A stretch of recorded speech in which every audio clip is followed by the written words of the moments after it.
Hello दोस्तों, स्वागत है आपका एक बार फिर से जॉब्स क्रिएटर में। तो दोस्तों, आज की वीडियो बेस्ड होने वाली है mock test number 3 of JKSSB wildlife guard stock assistant veterinary pharmacist के ऊपर। तो दोस्तों, इससे पहले दो mock test JKSSB wildlife guard stock assistant और वेटरनरी फार्मासिस्ट के आ चुके हैं हमारे चैनल के ऊपर। आप वीडियोस में जाके वो वाली वीडियोस भी सबसे पहले देख लें, उसके बाद ये वीडियो आप देखें। तो आपको पता है कि ये जो पेपर रहेगा आपका wild life guard stock assistant और वेटरनरी फार्मासिस्ट का, ये रहेगा 120 मार्क्स का। इसमें बेसिक मैथमेटिक्स 20 मार्क्स का रहेगा। उसके बाद बेसिक इंग्लिश भी वो रहेगा 30 मार्क्स का, बेसिक रीजनिंग 20 मार्क्स का, और जनरल अवेयरनेस और साइंस रहेगा 50 मार्क्स का। तो चलिए क्वेश्चन नंबर 1 से हम स्टार्ट करेंगे। सबसे पहले हमारा पहला सेक्शन आ जाता है बेसिक मैथमेटिक्स, जो कि 20 मार्क्स का रहेगा। चलिए क्वेश्चन नंबर 1 से स्टार्ट करते हैं। क्वेश्चन नंबर 1 जो मैथमेटिक्स का क्वेश्चन है, इसमें आपको पूछा गया है, in a school all the students can stand in a row so that each row has 5, 9 और 10 students. Find the least number of student in the school. तो यहाँ पर बताया गया है कि एक स्कूल है जिसमें सभी स्टूडेंट्स को खड़ा किया जा सकता है एक रो में। किस तरीके से? या तो उस रो में 5 स्टूडेंट्स रखे जा सकते हैं, 9 स्टूडेंट्स रखे जा सकते हैं, या फिर 10 स्टूडेंट्स रोज में रखे जा सकते हैं। अब आपको क्या करना है, यहाँ पर आपको लीस्ट नंबर ऑफ स्टूडेंट्स बताने हैं कि least number of students school में कितने हो सकते हैं। तो दोस्तों, इसका जो सिंपलेस्ट फॉर्मूला है इसको करने का, वो है एलसीएम निकालना। लीस्ट कॉमन मल्टीपल हम निकालेंगे किसका? 5, 9 और 10, जो सारी की सारी जो रोज हम बना सकते हैं उसका हम एलसीएम निकालेंगे। तो रिक्वायर्ड नंबर ऑफ जो लीस्ट नंबर ऑफ स्टूडेंट्स है हमारे पास आ जाएगा। तो दोस्तों, इस प्रकार से आप इसको करेंगे। एलसीएम निकालेंगे आप किसका? एलसीएम निकालेंगे आप किसका? 5, 9 और 10 का। तो तीनों को जब आप मल्टीप्लाई करेंगे, क्योंकि इसका एलसीएम जो है 5 इंटू 9 इंटू 2 के बाद ही हमारे पास आएगा, तो वो आएगा हमारे पास, एलसीएम आएगा हमारे पास 90। और ये क्या होगा? ये लीस्ट नंबर ऑफ स्टूडेंट्स होंगे जो कि होंगे स्कूल में। तो कितना हमारे पास आ जाएगा आंसर? हमारे पास आंसर आ जाएगा ए ऑप्शन, यानी कि 90। ठीक है, क्वेश्चन नंबर 2 की तरफ चलते हैं। क्वेश्चन नंबर 2 में आपको पूछा गया है, the greatest number of 6 digits which can divided by 6, 7, 8, 9 and 10 gives 4, 5, 6, 7 and 8 respectively as remainder. The greatest number is. तो यहाँ पर एक आपको बताया गया है कि जो ग्रेटेस्ट नंबर है, 6 डिजिट्स का ग्रेटेस्ट नंबर आपको दिया गया है। आपको वो दिया नहीं है, वो आपको फाइंड आउट करना है। अब वो ग्रेटेस्ट नंबर क्या कर रहा है, जब उसको हम 6, 7, 8, 9 और 10 के साथ डिवाइड करते हैं, तो वो ग्रेटेस्ट नंबर रिमाइंडर रख रहा है 4, 5, 6, 7 और 8 का। तो आपको बताना है कि वो ग्रेटेस्ट नंबर क्या होगा। तो दोस्तों, यहाँ पर हम मान लेते हैं जो सबसे बड़ा ग्रेटेस्ट नंबर रहता है, जो सबसे बड़ा ग्रेटेस्ट नंबर रहता है 6 डिजिट्स का, वो क्या रहता है? वो रहता है 9, 9, 9, 9, 9, 9, 6 टाइम्स 9। ओके, अब यहाँ पर क्या है कि जो ग्रेटेस्ट नंबर है, यहाँ पर जब उसको हम 6, 7, 8, 9 और 10 से डिवाइड करते हैं, तो उसका जो वो रिमाइंडर रख रहा है वो 4, 5, 6 और 7 और 8 रख रहा है। तो यहाँ पर जो जिससे हम डिवाइड करें उसका हम सबसे पहले एलसीएम निकालते हैं। एलसीएम निकालेंगे हम किसका? 6, 7 और 8 का, 8, 9 और 10 का हम एलसीएम निकालेंगे। तो इसको हम तीनों सभी को मल्टीप्लाई करेंगे, तो हमारे पास आ जाएगा एलसीएम, आ जाएगा इसका क्या? 2520 हमारे पास एलसीएम आ जाएगा। अब ये क्या बोल रहा है कि जो ग्रेटेस्ट नंबर है, अब 6 डिजिट का जो ग्रेटेस्ट नंबर है, हम उसको अगर डिवाइड करें किसके साथ, जो एलसीएम निकलेगा इसका 6, 7, 8, 9 और 10 का, तो हमारे पास क्या आ जाएगा? हमारे पास जो रिमाइंडर आ जाएगा, किसके साथ हम डिवाइड करेंगे? 6 ग्रेटेस्ट 6 डिजिट नंबर जो है उसको हम अगर डिवाइड करते हैं किसके साथ, जो हमारे पास एलसीएम आया 6, 7, 8, 9 और 10 का, जो कि आया 2520, इसको हम डिवाइड करते हैं तो हमारे पास आ जाएगा, हमारे पास ये क्या आ जाएगा? हमारे पास 2079 हमारे पास निकल कर आ जाएगा। इसको डिवाइड करके आप डिवाइड कर लेंगे, 2079 हमारे पास आ जाएगा। ये क्या है? ये रिमाइंडर है जब हम ग्रेटेस्ट नंबर को डिवाइड करते हैं एलसीएम ऑफ 6, 7, 8, 9 और 10 के साथ। तो अब यहाँ पर आपको पता है कि जैसे कि आप देख रहे हैं कि 6 और 4 को हम माइनस कर रहे हैं, तो हमारे पास क्या आ रहा है? 2, 7 जो जिसको 7 और 5 है, तो इसको हम माइनस कर रहे हैं, तो यहाँ पर क्या आ रहा है? 2, 8 और 6 जो रिमाइंडर है उसको हम माइनस कर रहे हैं, तो यहाँ पर भी 2, 9 और -7 2, 10 और -8 ये भी 2। ओके तो यहाँ पर जो भी नंबर्स के साथ ये डिवाइड किया गया है और उनका जो रिमाइंडर है, उनका जो फैक्टर है वो कॉमन है, यानी कि 2 है। तो ग्रेटेस्ट नंबर क्या रहेगा? ग्रेटेस्ट नंबर यहाँ पर रहेगा, ग्रेटेस्ट नंबर यहाँ पर क्या रहेगा, जो टोटल जो 6 डिजिट का ग्रेटेस्ट नंबर है 999999 माइनस क्या, जो एलसीएम जो हमारे पास ग्रेटेस्ट नंबर था और जो एलसीएम हमने निकाला था 6 7 8 9 10 का, उसको डिवाइड करके जो हमारे पास रिमाइंडर आया था 2079, उसको हमने इसमें से माइनस करना है और साथ में हमने माइनस करना है 2। ओके इसको माइनस करके हमारे पास क्या आ जाएगा, हमारे पास रिक्वायर्ड नंबर आ जाएगा जो कि क्या होगा 99799791 यानी कि इसका सही ऑप्शन है सी। ओके तो सी ऑप्शन इसका सही आंसर। इसी के साथ क्वेश्चन नंबर 3 की तरफ चलते हैं दोस्तों। अब दोस्तों थर्ड क्वेश्चन यहाँ पर पूछा गया, the body weight of 6 boys is recorded as 42 kg, 72 kg, 85 kg, 64 kg और 54 kg and 73 kg। What is the average body weight of all 6 boys? तो यहाँ पर 6 बच्चे हैं, उनका वेट दिया गया है इंडिविजुअली और इनका एवरेज वेट निकालना है। तो एवरेज आपको पता है बहुत ही सिंपल है। एवरेज कैसे निकालते हैं, ये जो सभी वेट्स हैं बॉयज़ के उनको हम प्लस कर लेंगे और डिवाइड कर लेंगे किसके साथ, हम 6 के साथ। तो ये सम आ जाएगा, पूरा क्या सम आ जाएगा सभी वेट्स का और डिवाइडेड बाय 6। तो सभी वेट्स जो हैं 42 plus 72 plus 85 plus 64 plus 54 kg plus 73 kg हमारे पास आ जाएगा कितना, 390। इसको आप करके देख लेंगे, 390 आ जाएगा। डिवाइडेड बाय आपको क्या करना है 6, यहाँ से आपको क्या निकलेगा 65 kg आपके पास आंसर आ जाएगा, यानी कि डी ऑप्शन यहाँ पर एवरेज वेट रहेगा 6 बॉयज़ का। क्वेश्चन नंबर 4 की तरफ चलते हैं। यहाँ पर क्या पूछा गया, the average weight of 15 girls was recorded as 54 kg। If the weight of the teacher was added the average increased by 2 kg, what was the teacher's weight? तो यहाँ पर बता रहा है कि एवरेज वेट जो है 15 गर्ल्स का वो 54 kg है। अब टीचर का वेट जब इसमें ऐड किया जा रहा है तो एवरेज इंक्रीज हो रही है 2 kg से, तो यहाँ पर टीचर का वेट क्या रहेगा ये आपको बताना है। तो यहाँ पर सपोज कर लेते हैं हम कि टीचर का वेट कितना है, सपोज कर लेते हैं कि टीचर का वेट जो है वो है x kg। कितना है टीचर का वेट, कितना है x kg है, ठीक है x kg टीचर का वेट है। अब यहाँ पर क्या होगा, क्योंकि 15 गर्ल्स हैं, 15 गर्ल्स का जो एवरेज वेट है वो है 54, तो 15 इंटू 54 करेंगे हम तो गर्ल्स का वेट निकलेगा टोटल कितना है, प्लस क्या इसमें हम बाद में टीचर का वेट भी ऐड कर रहे हैं तो प्लस x, क्योंकि x हमने लेट किया टीचर का वेट। तो टोटल कितने हो गए अब, तो टोटल हो गए 15 गर्ल्स थी और 1 टीचर, तो डिवाइडेड बाय 6। तो ये हमारे पास कितनी क्या आ जाएगा, एवरेज आ जाएगा। एवरेज कितना दिया था, इक्वल टू था 54 था जो 15 गर्ल्स का एवरेज था, पर इसमें 2 और इंक्रीज हो रहा है जब टीचर का वेट भी हम ऐड कर रहे हैं। तो यहाँ पर क्या आ जाएगा 54 प्लस 2, यहाँ आ जाएगा 56। तो 56 equal to 15 into 54 plus X upon 16।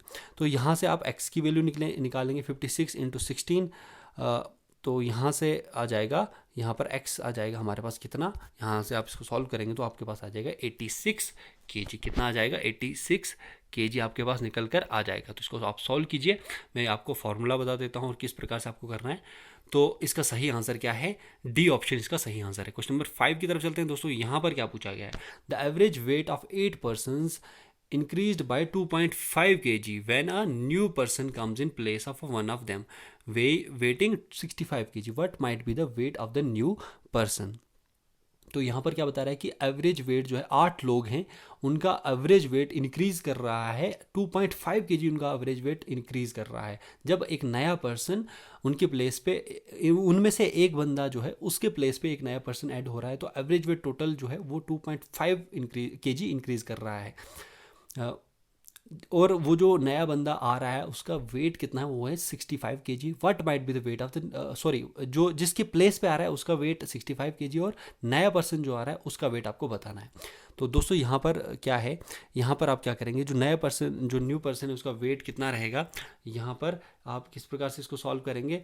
अब यहाँ पर आपको क्या दिया है, एवरेज वेट दिया है 8 पर्सन का, तो वो कितना दिया है 8 पर्सन्स जो हैं, 8 पर्सन्स का एवरेज वेट जो है वो कितना इंक्रीज़ कर रहा है, 2.5 इंक्रीज़ कर रहा है। तो 8 पर्सन का वेट कितना इंक्रीज़ कर रहा है 2.5, ओके 8 इंटू 2.5। अब प्लस क्या करना है इसमें, प्लस हमें वो करना है जो कि नया पर्सन, जो कि पुराना पर्सन जो था उसका वेट था 65, जो पहले वाला पर्सन जिसके प्लेस पे नया पर्सन आया उसका वेट जो था ओल्ड पर्सन का उसका था 65, न्यू पर्सन के आने के बाद एवरेज वेट 2.5 इंक्रीज कर रहा है, तो 8 इंटू 25 2.5 करेंगे तो टोटल हमारे न्यू पर्सन का वेट आ जाएगा। तो कितना आएगा, 8 इंटू 2.5 आ जाएगा 20 प्लस कितना आ जाएगा हमारे पास 65, 20 प्लस 65 कितना आ जाएगा हमारे पास 85। बी ऑप्शन इसका सही आंसर बन जाएगा। इसी प्रकार से आप अगले क्वेश्चन की तरफ चलेंगे। क्वेश्चन नंबर 6 की तरफ चलते हैं। यहाँ पर आपको पूछा गया है the ratio of ages of A and B at present is 13:7। The ratio of their ages 6 year before was 2:1। The difference of their ages is. अब ए और बी है, प्रेजेंटली इनका रेशियो कितना है 13:7। अब रेशियो इनका 6 साल पहले कितना था, वो था 2:1। इनके एजेस का 6 साल पहले रेशियो था। अब इनकी एजेस का डिफरेंस क्या रहेगा वो आपको बताना है। तो दोस्तों यहाँ पर आप क्या करेंगे, अब हमारे पास क्या दिया है, हमारे पास रेशियो दिया है प्रेजेंट एजेस का ए और बी की। हम लेट करते हैं कि जो प्रेजेंट एजेस हैं वो कितनी है, ए और बी की प्रेजेंट एजेस हम लेट करते हैं वो कितनी है। ए की हम लेट करते हैं कि वो है कितनी 13x। ए की 13x है क्योंकि 13:7 के रेशियो में 13x, और बी की है कितनी 7x। तो 13x और 7x। अब जो 6 साल पहले इनका वेट होगा क्या होगा, 6 साल पहले इनका रेशियो 2:1 था। अब 6 साल पहले जो ए का वेट, ए का जो एज होगी, सॉरी ए की एज जो होगी वो होगी 13x-6 6 साल पहले अपॉन रेशियो निकालना है। रेशियो क्या दिया है 2:1 है, तो इस वजह से हम इसका ए और बी का रेशियो करेंगे। तो 13x-6 अपॉन क्या रहेगा, बी की एज 6 साल पहले, बी की एज 6 साल पहले कितनी होगी 7x, अगर प्रेजेंट ही है तो 7x-6 हो जाएगी। तो इनका रेशियो कितना दिया है, इनका रेशियो दिया है हमारे पास 2:1। यहाँ से आप क्या करेंगे, यहाँ से आप x की वैल्यू आप निकाल लेंगे। 13x-6 इक्वल टू 7x को 2 के साथ मल्टीप्लाई करेंगे तो 14x-12 आ जाएगा। तो यहाँ से आप x की वैल्यू निकालेंगे जो कि हमारे पास निकल कर आएगी कितनी, x की वैल्यू हमारे पास निकल कर आएगी 6। x की वैल्यू अगर हमारे पास 6 आई तो a की प्रेजेंट एज कितनी होगी, a की प्रेजेंट एज होगी क्योंकि 13x थी तो 13 × 6 कितना आ जाएगा हमारे पास, वो आ जाएगा 78 ईयर। उसके बाद बी की एज कितनी होगी, बी की एज हमारे पास थी कितनी, वो थी 7x। तो 7x थी तो 7 इंटू कितना, क्योंकि x हमारे पास 6 है तो वो आएगी, बी की एज कितनी निकल कर आएगी, वो आएगी हमारे पास 42 ईयर। तो ए की एज हमारे पास निकल के आई 78, बी की आई 42। तो डिफरेंस हमारे पास, हमको डिफरेंस निकालना है इनकी एजेस का। तो डिफरेंस क्या निकलेगा, 78 जो है ए की एज है माइनस बी की एज 42। तो इनका डिफरेंस क्या आ जाएगा 78 - 42, यह आ जाएगा हमारे पास 36 ईयर्स। यानी कि डी ऑप्शन इसका सही आंसर है। क्वेश्चन नंबर 7 की तरफ चलते हैं दोस्तों। इसी प्रकार से आपको इस क्वेश्चन को भी सॉल्व करना है। यहाँ पर क्या बताया गया है, 10 years ago Rakhi was 1/3 of Saroj age. हाँ, अब यहाँ पर क्या बताया गया, if the ratio of their present ages is 5:3 then the total of their present ages. अब यहाँ पर 10 साल पहले राखी की जो एज थी वो थी 1/3 ऑफ द सरोज एज। अब अगर उनकी प्रेजेंट एजेस का रेशियो 5:3 है तो टोटल क्या होगा, यानी कि सम क्या होगा उनकी प्रेजेंट एजेस का। तो यहाँ पर हम क्या करेंगे, हमारे पास हमें पता है कि राखी की एज जो है 1/3 है सरोज की एज से। तो सरोज की एज को हम लेट करते हैं कि सरोज की एज कितनी है, लेट सरोज की एस से हम रिप्रेजेंट करते हैं सरोज को। लेट सरोज की एज है एक्स है 10 साल पहले, एक्स है 10 साल पहले। तो 10 साल पहले की एज सरोज की एज है एक्स।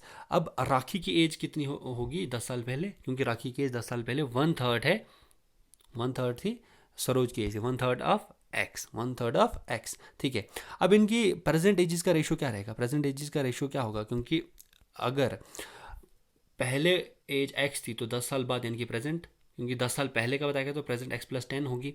ठीक है, x + 10 किसकी, सरोज की एज का ratio upon the ratio of upon the Rakhi's age. तो 1/3 ऑफ एक्स, 1/3 ऑफ एक्स क्योंकि राखी की एज थी 10 साल पहले तो +10 करेंगे इसमें भी। और ये हमारे पास अभी प्रेजेंट जो एजेस का रेशियो है वो क्या है 5:3।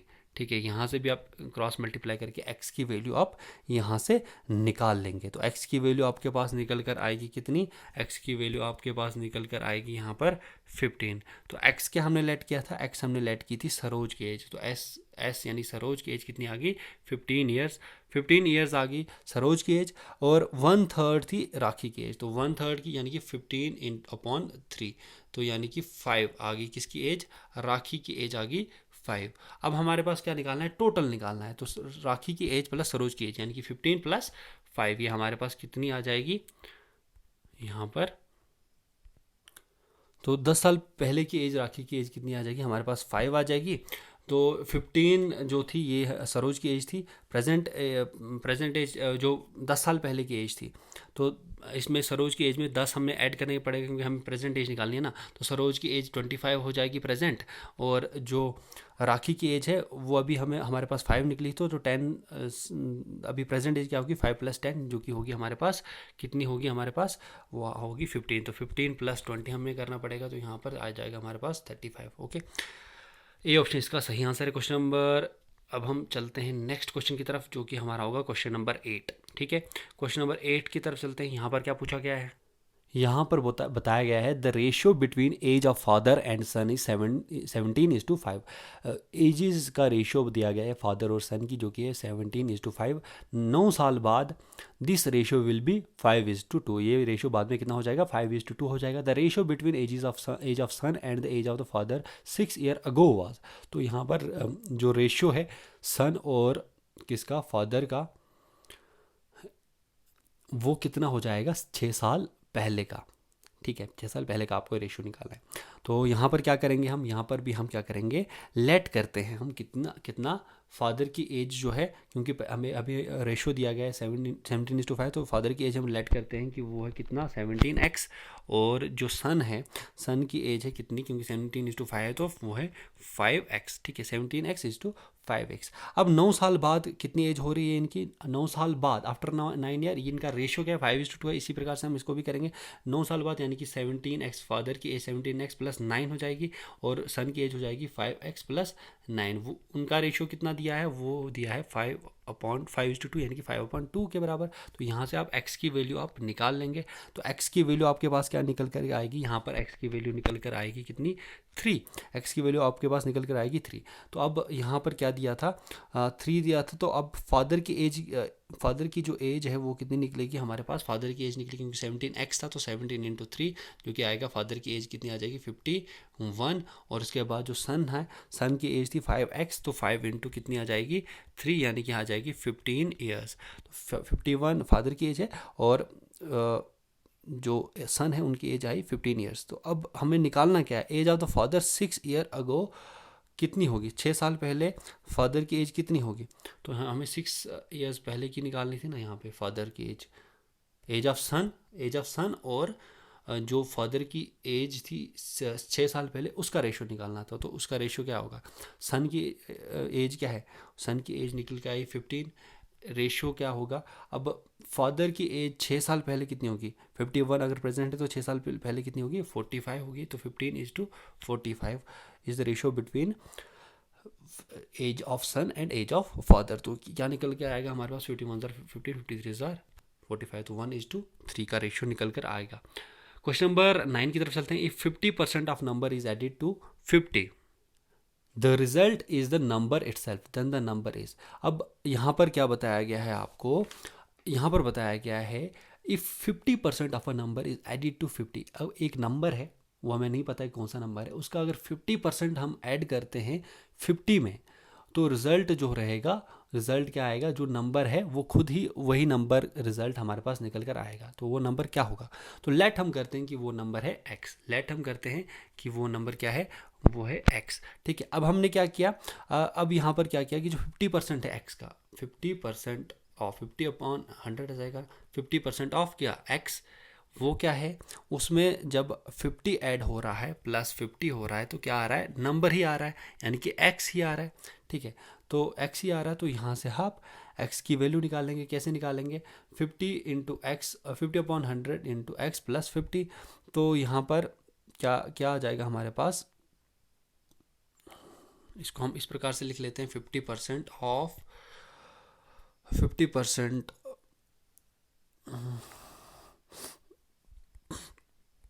एक सेकेंड, यहाँ पर हम क्या करेंगे, यहाँ पर हम जो 50% ऑफ x प्लस 50 है उसको हम किस प्रकार से करेंगे, जो x है 50% ऑफ x है उसको हम x रख लेते हैं, और जो ये क्या हो जाएगा, x में से 50% जो है इसको दूसरी साइड ले जाते हैं, तो यहाँ पर हमारे पास x आ जाएगा, और जो 50 है इक्वल टू ये आ जाएगा। तो यहाँ से हम क्या निकालेंगे, 100x माइनस 50x, जो कि हमारे पास आएगा 50। तो यहाँ से हम निकाल लेंगे किसकी, x की वैल्यू। तो x की वैल्यू हमारे पास क्या निकल कर आएगी, ये हमारे पास आप सॉल्व कीजिए तो इसको यहाँ पर हमारे पास निकल कर आएगी 100। ठीक है, इसको सॉल्व करके आपको इजीली यहाँ पर 100 आ जाएगा।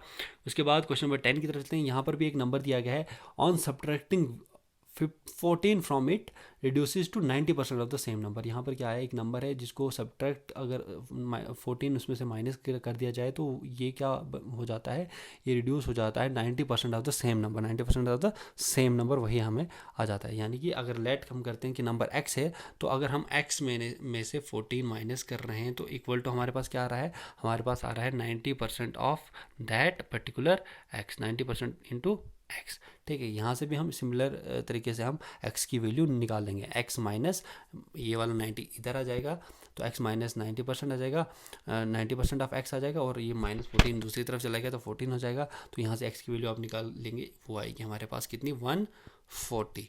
ठीक है, सी ऑप्शन इसका सही आंसर है। ठीक है, सी ऑप्शन इसका सही आंसर बन जाएगा। इसी के साथ क्वेश्चन नंबर 11 की तरफ चलते हैं। Number decreased bye 25% gives 10.8, the number is. अगर कोई नंबर है उसमें हमने डिक्रीज किया बाई 25%, नंबर डिक्रीज बाय, जो एक नंबर है उसको उसमें हमने माइनस क्या किया, 25% ऑफ दैट पर्टिकुलर नंबर हमने डिक्रीज कर लिया, वो किसके बराबर आ जाता है, 10.8 के बराबर। तो नंबर क्या होगा, तो हमने क्या किया, लेट हम करते हैं नंबर x है, तो यहाँ पर x में से माइनस किया 25% ऑफ दैट पर्टिकुलर नंबर, यानी कि 25% इंटू x। ठीक है, वो किसके बराबर आया, 10.8। तो यहाँ से आप x की वैल्यू निकाल लीजिए इसको सॉल्व करके, तो यहाँ पर x की वैल्यू आ जाएगी कितनी, हमारे पास आ जाएगी 14.4। ठीक है, इसमें भी आप सिंपल यही फार्मूला लगाएंगे तो हमारे पास सी ऑप्शन सही आंसर आ जाएगा। क्वेश्चन नंबर 12 में आपको बताया गया है, if a dividend of rupees 57,834 rupees is to be divided among Meena, Urmila and Vaishali in the proportion of 3:2:1, find Urmila's share in rupees। देखो यहाँ पर क्या बताया गया है आपको, यहाँ पर एक डिविडेंड यानी कि एक अमाउंट दिया गया है रुपीज़ में 57,834 का, उसको किस में डिवाइड करना है, मीना, उर्मिला और वैशाली में, किस प्रोपोर्शन में, 3:2:1 के प्रोपोर्शन में। अब उर्मिला का शेयर कितना है वो आपको बताना है। ठीक है, ओके, यहाँ पर क्या करते हैं हम, यहाँ पर क्या होगा, यहाँ पर उर्मिला का शेयर कैसे निकलेगा। अब उर्मिला का यहाँ पर क्या है, सेकंड नंबर पे है तो 2 का शेयर है, टोटल में से 3 + 2 + 5 हम करेंगे तो 6 आएगा, 6 अपॉन ये हमारे पास इसमें 2/6 इसका शेयर आएगा, किसका, उर्मिला का शेयर 2/6 है। तो यहाँ पर क्या है, उर्मिला का शेयर कितना है, 2 अपॉन कितना, 3 + 2 + 1 2/6 है। ठीक है, अब पर 2/6 तो इसका शेयर है, तो टोटल शेयर कितना है, टोटल अमाउंट कितना है, टोटल डिविडेंड है 57,000। इसमें हम क्या करेंगे, 2/6 जो है उर्मिला का शेयर निकलेगा, इक्वल टू क्या निकलेगा, टोटल जो अमाउंट है वो है 57,834। इसको हम डिवाइड करेंगे इसके साथ, इसको हम सॉल्व करते हैं तो यहाँ पर हमारे पास क्या निकल कर आएगा, यहाँ पर हमारे पास उर्मिला का शेयर निकल कर आएगा, जो कि कितना आएगा, ₹19,278। ठीक है, इसको सॉल्व करके हमारे पास निकल जाएगा सी ऑप्शन, यहाँ पर सही आंसर आ जाएगा। तो इसी के साथ क्वेश्चन नंबर 13 की तरफ चलते हैं। यहाँ पर क्या पूछा गया है, यहाँ पर दोस्तों आपको पूछा गया है, the total number of students in a school is 5,050।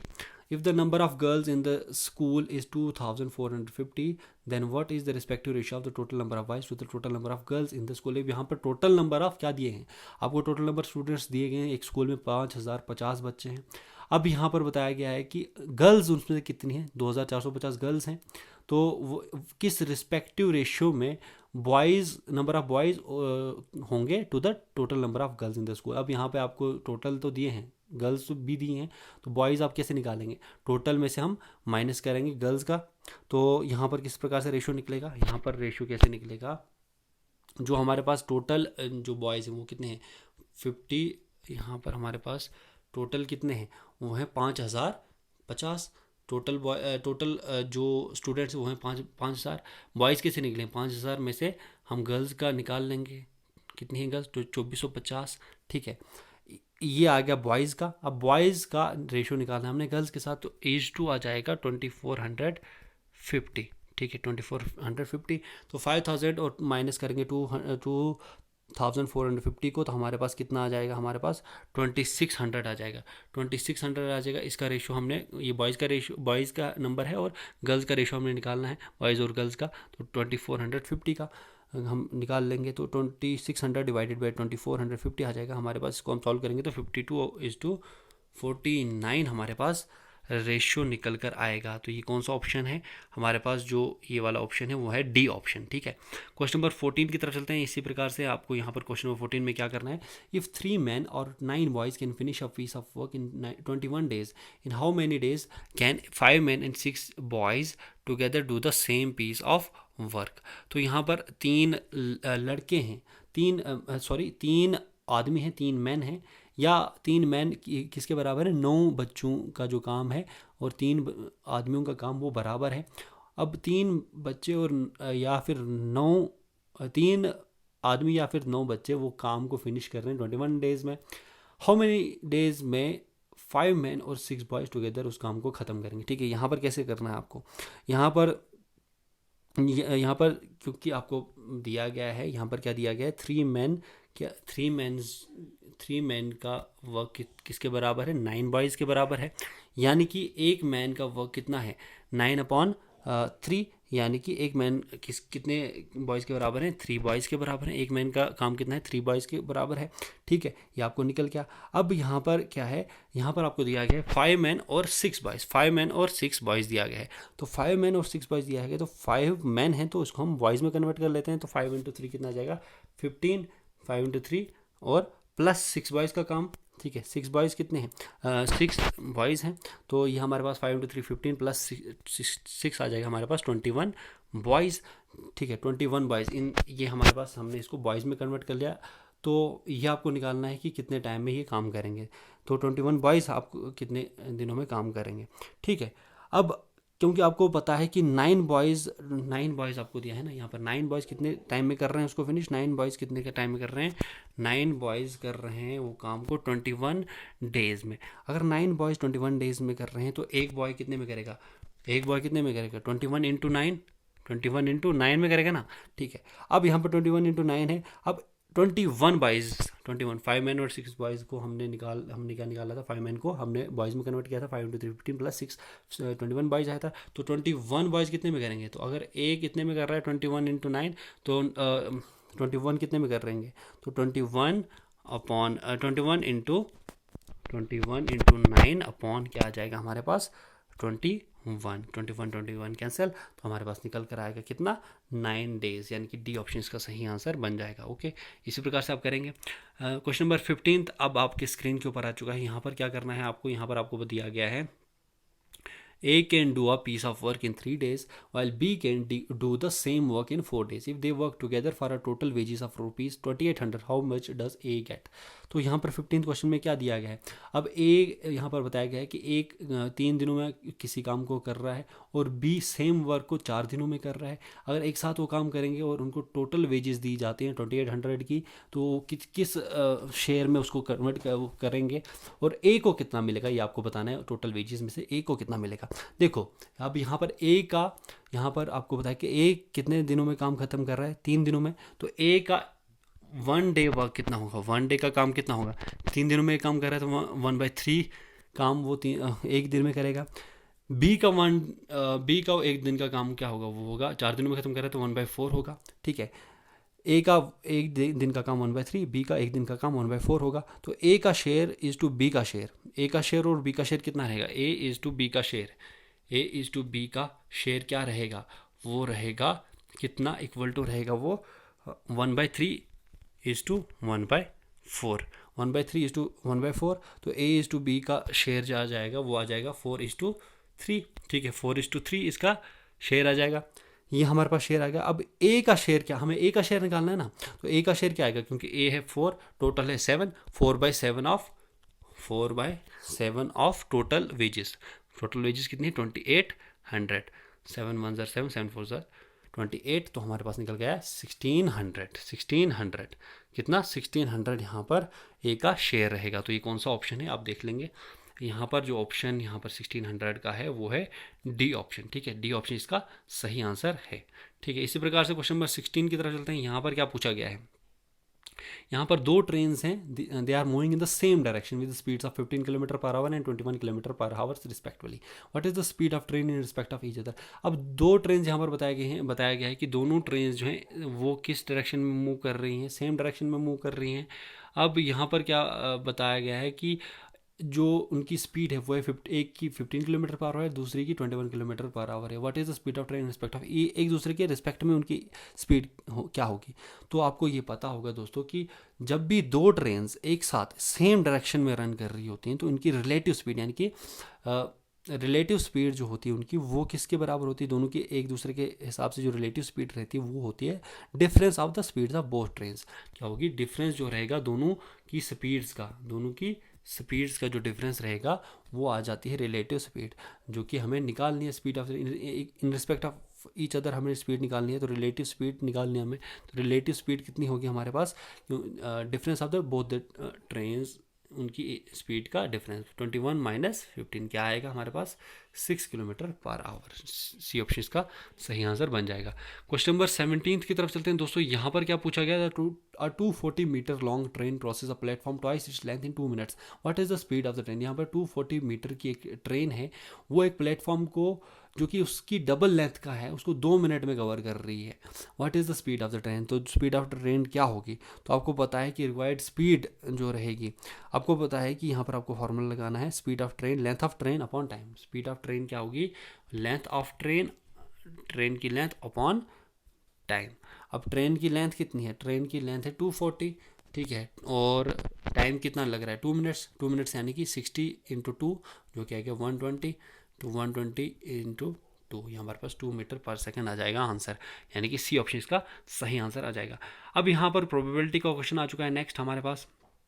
A card is drawn from a well shuffled pack of cards, the probability of getting a queen of club और किंग ऑफ हार्ट इज। देखो यहाँ पर एक card है, उसको हमने एक well shuffled जो पूरा डेक होता है उसमें से हमने उसको निकाला एक उस कार्ड को।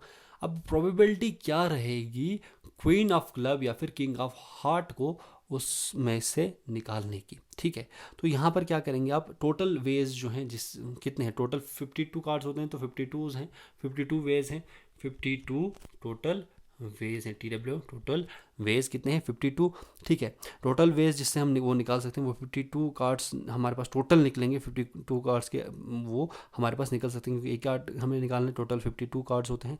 अब जो क्वीन ऑफ क्लब होता है, क्वीन ऑफ क्लब पूरे कार्ड्स में एक ही होती है। क्वीन ऑफ क्लब कितनी होती है, क्वीन ऑफ क्लब एक होती है, और किंग ऑफ हार्ट जो होता है वो भी एक ही होता है, तो 1 + 1 यानी कि इनकी प्रोबेबिलिटी क्या है, फेवरेबल वेज कितने हैं, फेवरेबल वेज सिर्फ 2 हैं। अब इनकी प्रोबेबिलिटी क्या होगी, 2 ही हैं, तो 2/52 होगा ना हमारे पास प्रोबेबिलिटी, तो 1/26, 1/26 आ जाएगी हमारे पास favourable probability of getting queen of club और king of heart. B option इसका सही आंसर है क्वेश्चन नंबर। अब हम क्वेश्चन नंबर 19 की तरफ चलते हैं। यहाँ पर आपको पूछा गया if 3 unbiased coins are tossed simultaneously then the probability of getting exactly 2 heads is. तो यहाँ पर 3 अनबाइस्ड कॉइन्स हैं जिनको साइमल्टेनियस एक साथ इनको उछाला गया है, तो एग्जैक्टली 2 हेड्स आने की प्रोबेबिलिटी कितनी है। देखो यहाँ पर हमारे पास क्योंकि 3 कॉइन्स हैं तो टोटल जो वेज होंगे NS वो कितने होंगे, वो होंगे क्योंकि 3 हैं तो 2 क्यूब होगा, 2 × 2 × 2 जो कि हमारे पास कितना आएगा, वो आएगा हमारे पास 8, ठीक है, इक्वल टू आ जाएगा हमारे पास 8 टोटल नंबर ऑफ इवेंट्स। अब events of getting exactly 2 heads आने की प्रोबेबिलिटी अब कितनी है, इवेंट्स की वो टोटल इवेंट्स कितने रहेंगे वो हम लेट करते हैं, वो E है, ठीक है। तो हमारे पास अब यहाँ पर क्या है, या हमारे पास क्या आ सकता है, हमारे पास आ सकता है अब 2 हेड्स हमें आने चाहिए, तो 3 कॉइन्स को टॉस किया गया तो 3 बार आएगा, तो हेड हेड टेल आ सकता है जो जिसमें 2 हेड्स हैं। फिर हमारे पास हेड टेल हेड आ सकता है, इसमें भी 2 हेड्स हैं, और फिर हमारे पास आ जाएगा टेल, हेड, हेड आ सकता है। तो ये 3 पॉसिबिलिटीज़ हैं जिसमें हमें 2 एग्जैक्ट हेड्स आ सकते हैं। तो टोटल कितनी पॉसिबिलिटीज़ हैं यहाँ पर? हमारे पास 3 पॉसिबिलिटीज़, यानी कि एन ई जो है वो हमारे पास कितना है? वो है हमारे पास 3। ठीक है, तो टोटल वेज 2 थे, और वो जो वेज हैं वो हैं 3, सॉरी टोटल वेज जो थे वो 8 थे, और जो फेवरेबल वेज हैं जिससे 2 हेड्स आ सकते हैं वो हैं 3। तो हमारे पास प्रोबेबिलिटी क्या आ जाएगी? 3/8। ओके, सी ऑप्शन इसका सही आंसर बन जाएगा। क्वेश्चन नंबर 20 की तरफ चलते हैं दोस्तों। यहाँ पर क्या पूछा गया है आपको? The perimeter of a rectangle is 54 centimetre, if the length is twice its breath, what will be the area of the rectangle in square centimetre. अब यहाँ पर क्या दिया गया है? एक रेक्टेंगल दिया है, उसका पेरीमीटर आपको बताया गया है कि 54 सेंटीमीटर उस रेक्टेंगल का पेरीमीटर है। पेरीमीटर क्या होता है? पेरीमीटर होता है sum of all sides of a rectangle. ठीक है, तो पेरीमीटर का जो पेरीमीटर जो है रेक्टेंगल का वो है 54 सेंटीमीटर। अगर लेंथ उसकी ट्वाइस है ब्रेड्थ से, what will be the area of the rectangle in square centimetre. अब यहाँ पर लेंथ ब्रेड्थ से दुगनी है, तो लेट हम करते हैं कि ब्रेड्थ कितनी है? लेट हम करते हैं कि ब्रेड्थ वो है x, तो लेंथ कितनी होगी? 2x। ठीक है, लेंथ होगी 2x। अब यहाँ पर हमारे पास जो पेरीमीटर है वो हमारे पास 54 दिया है, तो पेरीमीटर क्या होता है? Sum of all sides. तो सम ऑफ ऑल साइड यानी ब्रेड्थ 2 बार हमने करना है और लेंथ भी 2 बार हमने करना है, तो 2 को हम करेंगे इंटू x प्लस 2x। यहाँ पर टोटल पेरीमीटर आ जाएगा, वो कितना दिया है हमारे पास? 54 दिया है। अब यहाँ से हम x की वैल्यू निकालेंगे, 2x प्लस x आ जाएगा 3x, 3x इंटू 2 आ जाएगा 6x, 6x आ जाएगा x इज इक्वल टू 54/6, जो कि हमारे पास निकल कर आएगा 9। x हमारे पास क्या आया? 9। x क्या है हमारे पास? x हमारे पास था ब्रेथ आ गया 9, लेंथ हमारे पास क्या आ गया? डबल 2x, तो 18। ठीक है, 18 सेंटीमीटर लेंथ आ गया, ब्रेथ आ गया 9 सेंटीमीटर। अब हमारे पास एरिया ऑफ रेक्टेंगल निकालना है। एरिया ऑफ रेक्टेंगल का फॉर्मूला क्या होता है? Length into breadth. तो एरिया जो है रेक्टेंगल का आएगा लेंथ इंटू ब्रेथ। लेंथ क्या निकला था? लेंथ हमारे पास निकला था 2x, और 2x यानी कि कितना निकला था हमारे पास? 18 निकला था ना। 18 इंटू क्या करना है? Breadth 9, 18 into 9। ठीक है, तो वो आ जाएगा हमारे पास 162 सेंटीमीटर स्क्वायर। सी ऑप्शन इसका सही आंसर बन जाएगा। ओके, अब हमारे पास बेसिक मैथमेटिक्स के सारे क्वेश्चंस खत्म हो चुके हैं। अब हम चलते हैं रीजनिंग की तरफ। यहाँ पर आपको क्या करना है? रीजनिंग में आपको बेसिक रीजनिंग के क्वेश्चंस यहाँ पर आपको पूछे जाएंगे, जो कि 20 मार्क्स के होंगे। ठीक है, तो यहाँ पर सबसे पहला क्वेश्चन आपको क्या पूछा गया है? In a certain code basket BASKET is written as $5 फिर है %#1। इस प्रकार से आपको कोड्स दिए गए हैं कि बास्केट को इस कोड में लिखा गया है, उसको TRID को इस कोड में लिखा गया है। आपको स्कर्ट का कोड निकालना है। तो यहाँ से जो S का कोड है फिर पहले निकालेंगे, फिर K का कोड क्या है वो निकालेंगे, फिर E का कोड निकालेंगे जो इधर है यहाँ पे, फिर T का कोड निकालेंगे इसका, तो यहाँ से आपको स्कर्ट आ जाएगा। तो बहुत ही सिंपल सा क्वेश्चन, इसको आप खुद ही कर लेंगे। इसका आंसर जो बन जाएगा यहाँ से वो हो जाएगा A ऑप्शन। क्वेश्चन नंबर 22 की तरफ चलते हैं। यहाँ पर भी इसी प्रकार से आपको पूछा गया कि सर्टेन लैंग्वेज में यहाँ पर हार्ट इसका HEART का इसको इस प्रकार से लिखा गया है, FEAST को इस प्रकार से लिखा गया है, तो फारदेस्ट कैसे होगा? तो इनमें से आप इसका कोड यहाँ से निकाल सकते हैं फारदेस्ट का। तो इसका जो सही आंसर है वो आ जाएगा हमारे पास C ऑप्शन। ठीक है, हमारे पास C ऑप्शन इसका सही आंसर बन जाएगा। तो बहुत ही सिंपल से क्वेश्चन ही आप खुद ही कर लेंगे। क्वेश्चन नंबर 23 की तरफ चलते हैं। यहाँ पर क्या पूछा गया है? If green is called black, अब ग्रीन को ब्लैक कहा जाता है, ब्लैक को blue, blue is called red, red is called white and white is called orange, then what is the colour of blood. तो ब्लड का कलर क्या होता है? वो होता है रेड। तो रेड को यहाँ पर क्या कहा गया है? रेड को यहाँ पर कहा गया है वाइट। रेड को कहा गया वाइट, तो यहाँ पर कलर ऑफ ब्लड क्या होगा? वाइट। डी ऑप्शन इसका सही आंसर है। इसी प्रकार से क्वेश्चन नंबर 24 की तरफ चलते हैं। Shahnaz wants to go to the market, she starts from her home and which is in the north and comes to the crossing. The road to her left ends in a park and straight ahead is the office complex. In which direction is the market? तो यहाँ पर हम directions कर लेते हैं पहले, east, west, north और south. यहाँ पर क्या बताया गया है? Shahnaz wants to go to the market, Shahnaz को मार्केट में जाना है। She starts from home which is in north. अब इसका होम यहाँ पर है, नॉर्थ में इसका होम है, शहनाज का होम यहाँ पर है। अब ये क्या कर रही है? उसने अपने घर से स्टार्ट किया, which is in the north and comes to the crossing. ये इस इधर से आगे यहाँ पर ये क्रॉसिंग है, यहाँ पर रोड जा रहा है, ये यहाँ पर क्रॉसिंग है। The road to her left, road जो है जो इसके इधर इस साइड है वो यहाँ पर ये एंड कर रहा है इन, यहाँ पर एक पार्क है, ठीक है। And straight ahead is the office, straight ahead यहाँ पर क्या है, एक ऑफिस है, यहाँ पर है ऑफिस, ठीक है। ऑफिस कॉम्प्लेक्स है। In which direction is the market, तो इस डायरेक्शन में भी नहीं हो सकता, इस डायरेक्शन में भी नहीं हो सकता, इस डायरेक्शन में भी नहीं हो सकता, तो यहाँ पर हो सकता है जो कि है वेस्ट डायरेक्शन, ठीक है। सही आंसर है बी ऑप्शन। क्वेश्चन नंबर 25 की तरफ चलते हैं। यहाँ पर क्या पूछा गया है, a man is facing towards west and turns through 45 degree clockwise and again 180 degree clockwise and then turns through 270 degree anti clockwise, in which direction is he facing now. तो यहाँ पर भी इसी प्रकार से आपको निकालना है, इस प्रकार से आप कर लेंगे डायरेक्शन ईस्ट, वेस्ट, नॉर्थ और साउथ। तो यहाँ पर क्या बताया गया है कि एक मैन है जो कि फेस कर रहा है टुवर्ड्स वेस्ट, तो इस प्रकार से हम देख लेंगे। तो ये इस तरफ, ये मैन इस तरफ अभी है, ठीक है, वेस्ट की तरफ फेस कर रहा है। अब यहाँ पर क्या कर रहा है, ही टर्न्स थ्रू 45 डिग्री क्लॉकवाइज, तो 45 डिग्री है तो ये 90 है, तो 45 यहाँ तक होगा, तो इस यहाँ की तरफ अब वो फेस करेगा।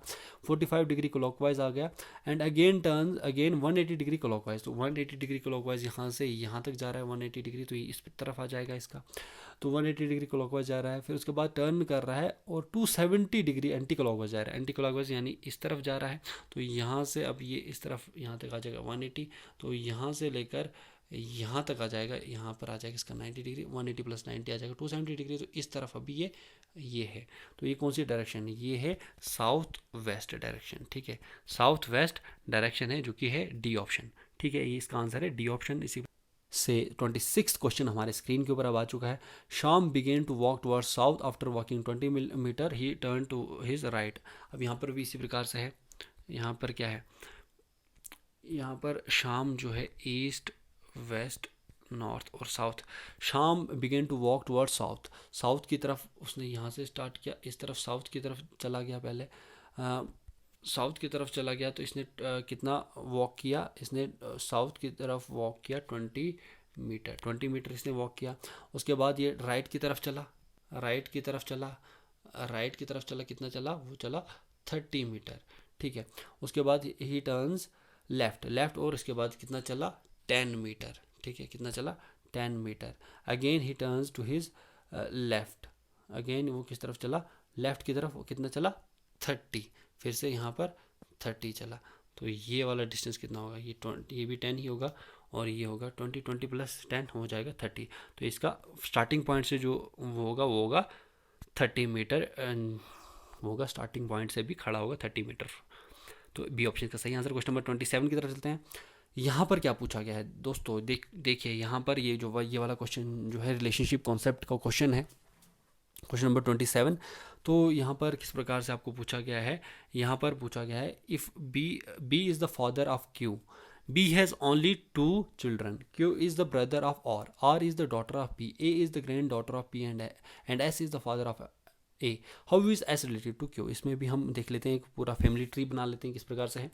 देखिए यहाँ पर क्या है, सबसे पहले आपको बताया गया है कि B is the father of Q, B क्या है, Q का फादर है, तो यहाँ पर B आप कर लेंगे, ये है B क्या है, B है Q का फादर, ठीक है, B है प्लस क्योंकि ये मेल है, तो Q का फादर है, तो यहाँ पर Q का भी हमें पता नहीं है क्या इसका क्या जेंडर है, मेल है फीमेल है। अब आगे बताया गया है कि B has only 2 children, B के क्या हैं, 2 ही चिल्ड्रंस हैं। Q is the brother of R, अब यहाँ पर क्यू ब्रदर बताया गया तो ये प्लस आ जाएगा, क्यू इज ब्रदर किसका ब्रदर है, ये आर का ब्रदर है, ठीक है, Q is the brother of R. अब क्यू अगर आर का ब्रदर है, यहाँ पर बताया गया है, फिर R is the daughter of P, और क्या है, आर किसकी डॉटर है, वो है पी की डॉटर, ठीक है, पी की डॉटर यानी कि माइनस, डॉटर है तो ये भी माइनस, तो 2 ही चिल्ड्रंस है, बी के 2 चिल्ड्रंस हैं, तो यानी कि ये दोनों जो है हस्बैंड वाइफ हैं, बी और पी हस्बैंड वाइफ हैं। अब यहाँ पर आगे क्या बताया गया है, आगे बताया गया है ए is the granddaughter of P, P की ग्रैंड डॉटर है ए, तो इसकी आर की बेटी कौन है, वो है ए, ठीक है, आर की बेटी कौन है, डॉटर इसकी है, तो ये इसकी ग्रैंड डॉटर है पी की, तो आर की बेटी है ए, ठीक है, and S is the father of A, A इसका फादर है, यानी कि इन आर और एस जो है इसका फादर है, किसका, ए का फादर, ये होगी मदर आर। और आपको क्यू और एस का रिलेशन निकालना है। अगर क्यू आर का ब्रदर है तो एस अगर आर का पति है, तो इन दोनों को क्यू और एस का रिलेशन क्या होगा, तो क्या होगा, ब्रदर इन लॉ। ठीक है, तो डी ऑप्शन इसका सही आंसर है। इसी प्रकार से आप क्वेश्चन नंबर 28 की तरफ चलते हैं। यहाँ पर क्या पूछा गया है, D is K's brother, M is K's sister, T is R's father, who is M's brother, F is K's mother, at least how many sons do T and F have. तो यहाँ पर क्या बताया गया है, यहाँ पर सबसे पहले बताया गया है D is K's brother. D क्या है, डी क्या है, डी है ब्रदर ऑफ, सॉरी, यहाँ पर बताया गया है कि डी है किसका ब्रदर, डी है किसका ब्रदर ऑफ, ब्रदर ऑफ के का ब्रदर है कौन, वो है डी है ब्रदर ऑफ के। ठीक है, डी का जेंडर हमें पता है। अब ये के सिस्टर है इसकी, अब ये मेल है या फीमेल है, ये हमें नहीं पता है। अब आगे क्या बताया गया है, M is K's sister, M क्या है, के की सिस्टर है। ठीक है, अब के क्या है उसका नहीं पता है, एम इज केज सिस्टर, तो एम माइनस हो जाएगा। अब यहाँ पर आगे क्या बता रहा है, आगे बता रहा है T is R's father, T क्या है, वो आर का फादर है, who is M's brother, R क्या है, एम का ब्रदर है, आर भी क्या है, एम का क्या है, ब्रदर है, तो आर भी प्लस आ जाएगा क्योंकि ब्रदर है। तो अब टी बता रहा है कि आर का फादर क्या है, टी, तो यानी कि इन सभी का फादर भी क्या है, टी ही है। तो यहाँ पर हम यहाँ से देख लेते हैं कि टी क्या है, वो है father, father of all of them. ठीक है, अब यहाँ पर आगे बताया गया है F is K's mother, F क्या है, वो के की मदर है, तो एफ यहाँ पर मदर आएगी, माइनस ये दोनों क्या होंगे, हस्बैंड वाइफ होंगे। ठीक है, at least how many sons do T and F have, T और एफ के कितने सन्स होंगे, यहाँ पर सन्स निकालने, तो एक सन ये हो गया, एक सन ये हो गया। ठीक है, ये तो डॉटर है। अब के का यहाँ पर हमें जेंडर पता नहीं है, तो ये बेटी भी हो सकती है और ये बेटा भी हो सकता है। अब एटलीस्ट पूछा गया है, तो हमारे पास हमें जो पता है वो है दो, आर और डी। तो यहाँ पर क्या आंसर आ जाएगा, हमारे पास आ जाएगा आंसर ए ऑप्शन। ठीक है, ओके, यहाँ पर ए ऑप्शन इसका सही आंसर हो जाएगा। क्वेश्चन नंबर 29 से लेकर क्वेश्चन नंबर 33 तक आपको डायरेक्शंस दी गई हैं। In each question given below are the 2 और 3 स्टेटमेंट्स फॉलोड बाय 2 कंक्लूजन। इसमें 2 और 3 स्टेटमेंट्स दिए गए हैं इन क्वेश्चंस में, और उसके बाद 2 कंक्लूजन दिए हैं, कंक्लूजन 1 और 2। You have to take the given 2 और 3 statements true even if they seems to be at variance with commonly known facts, and then decides which of the following given conclusions logically follows from the given statements regarding commonly known facts। यहाँ पर आपको इनको जो भी statement होंगे उनको बिल्कुल आपको मानना है। कॉमनली नॉन फैक्ट्स अगर वेरिएंस में भी हैं वो, तो फिर भी आपको उन स्टेटमेंट्स को सही मानना है। उसके बाद आपको उनके बाद जो कंक्लूजन्स दिएंगे उसके बाद आपको आंसर देना है। आंसर कैसे देना है, आंसर आपको देना है अगर कंक्लूजन 1 फॉलो कर रहा है सिर्फ, तो आपको ए ऑप्शन चुनना है। अगर दूसरा कंक्लूजन फॉलो कर रहा है तो बी ऑप्शन, आइदर कंक्लूजन 1 और 2 है तो सी ऑप्शन, नाइदर कंक्लूजन 1 और नॉट 2 है तो तब डी ऑप्शन, या फिर बोथ कंक्लूजन 1 एंड 2 जब फॉलो कर रहे हैं तो तब ई ऑप्शन। पहला स्टेटमेंट यहाँ पर क्या दिया है, पहला स्टेटमेंट दिया गया है some lines are circles, all circles are balls. ठीक है, यहाँ पर क्या बताया गया है, ठीक है, यहाँ पर क्या बताया गया है, सम लाइंस, एल से रिप्रेजेंट करते हैं, सम लाइंस आर सर्कल्स। ठीक है, some lines are circles and all circles are balls. ठीक है, ऑल सर्कल्स आर बॉल्स। अब इसको हम दूसरे तरीके से भी रिप्रेजेंट कर सकते हैं कि सम लाइंस और सर्कल्स, तो इस प्रकार से अब भी हम बना सकते हैं कि सर्कल्स के अंदर ये है, फिर इसके बाद बॉल्स है, और फिर है यहाँ पर हमारे पास लाइंस। तो यहाँ पर भी आ जाएगा कि कुछ लाइंस जो हैं वो सर्कल्स के अंदर हैं, सर्कल्स में कुछ, और ऑल सर्कल्स, सभी सर्कल्स क्या हैं वो बॉल्स के अंदर हैं। ठीक है, तो इस प्रकार से भी आप बना सकते हैं। अब यहाँ पर क्या कंक्लूजन आपको दिए गए हैं, कंक्लूजन्स आपको दिए गए हैं, all balls being lines is a possibility, सभी बॉल्स की लाइंस की होने की पॉसिबिलिटी क्या है। यहाँ से तो आपको नहीं लग रहा, पर इससे आपको लग रहा है कि सभी बॉल्स की लाइंस की पॉसिबिलिटी है, तो पहला कंक्लूजन सही है। अब देयर इज़ अ पॉसिबिलिटी, दूसरा यहाँ पर conclusion, there is a possibility that some balls are circles, ये पॉसिबिलिटी है कि कुछ बॉल्स सर्कल्स हो सकते हैं या नहीं, कुछ बॉल्स सर्कल्स हो सकते हैं या नहीं भी हो सकते हैं। तो सम बॉल्स तो नहीं होंगे, ठीक है, क्योंकि सम बॉल्स और सर्कल्स नहीं, क्योंकि सर्कल्स बॉल्स हैं, सम बॉल्स आर नॉट सर्कल्स, तो दूसरा यहाँ पर गलत है कंक्लूजन, तो यहाँ पर सिर्फ ओनली कंक्लूजन 1 सही है, तो यहाँ पर ए ऑप्शन का सही आंसर बन जाएगा। क्वेश्चन नंबर 30 में किस प्रकार से आपको दिया गया है, क्वेश्चन नंबर 30 में आपको दिया गया है, यहाँ पर आपको क्या दिया गया है, ऑल कैट्स और डॉग्स, सभी कैट्स डॉग्स हैं, सम डॉग्स और एलिफेंट्स। तो यहाँ पर भी इसी प्रकार से आपको बनाएंगे, ऑल कैट्स और डॉग्स, सभी कैट्स, सभी कैट्स वो क्या हैं, वो हैं डॉग्स, और सम डॉग्स और एलिफेंट्स, सम डॉग्स और एलिफेंट्स। इसको हम इस प्रकार से भी कर सकते हैं, इस प्रकार से आप कैसे कर सकते हैं, ऑल कैट्स और डॉग्स, सभी कैट्स क्या हैं, सभी कैट्स, यहाँ पर सी है, सभी कैट्स क्या हैं, वो हैं क्या, डॉग्स। ठीक है, अब इसमें हम ये भी कर सकते हैं, सम डॉग्स और एलिफेंट्स, कुछ डॉग्स और एलिफेंट्स हैं, तो डॉग्स के अंदर ही हम एलिफेंट्स को भी रख सकते हैं। ठीक है, तो यहाँ पर इस प्रकार दोनों प्रकार से आ सकता है। तो यहाँ पर कंक्लूजन क्या पूछा गया है आपको, all elephants being cats is a possibility, सभी एलिफेंट्स कैट्स हो सकते हैं, वो एक पॉसिबिलिटी है। तो सभी एलिफेंट्स, यहाँ पे कुछ एलिफेंट्स कैट्स हो सकते हैं, पर यहाँ पे सभी एलिफेंट्स कैट्स भी हो सकते हैं, तो ये पॉसिबिलिटी बन रही है यहाँ पे, तो पहला सही है। फिर all elephants can never be dogs, all elephants can never be dogs, ये गलत है। तो पहला स्टेटमेंट यहाँ, पहला कंक्लूजन यहाँ पर सही है, तो सिर्फ ए कंक्लूजन, पहला कंक्लूजन सही है, तो ए ऑप्शन इसका सही आंसर बन जाएगा। क्वेश्चन नंबर 31 में बताया गया है, no air is wind, no air is wind है, उसके बाद यहाँ पर बताया गया है, no air is wind, all winds और टाइफून्स। तो कैसे बनेगा, नो एयर इज विंड, यहाँ पर no air is wind, air बिल्कुल अलग से है, कोई एयर विंड नहीं है, ऑल विंड, सभी विंड्स क्या हैं, टाइफून्स हैं। ठीक है, इसको हम इस प्रकार से भी लिख सकते हैं, इस प्रकार से भी हम इसको रिप्रेजेंट करते हैं कि no air is a wind, no air is a wind, तो विंड और एयर आ जाएगा अलग अलग। ठीक है, एयर और विंड अलग अलग आ जाएगा, पर यहाँ पर ये भी हो सकता है कि ऑल विंड्स और टाइफून्स, ऑल विंड्स और टाइफून, ऑल विंड्स और टाइफून्स है, तो उसमें क्या पता टाइफून्स के अंदर सभी वो एयर्स भी आ सकती हैं। तो इस प्रकार से दो इस प्रकार से पॉसिबिलिटी बन रही हैं। अब no air is typhoon and all air being a typhoon is a possibility, no air is a typhoon, no air is a typhoon possibility है, ये पॉसिबिलिटी नहीं है। तो एयर टाइफून के अंदर भी आ सकती है, no air is a typhoon is not a possibility, पहला कंक्लूजन गलत है। All air being typhoon is a possibility, all air being a typhoon is a possibility, बिल्कुल ये पॉसिबिलिटी है।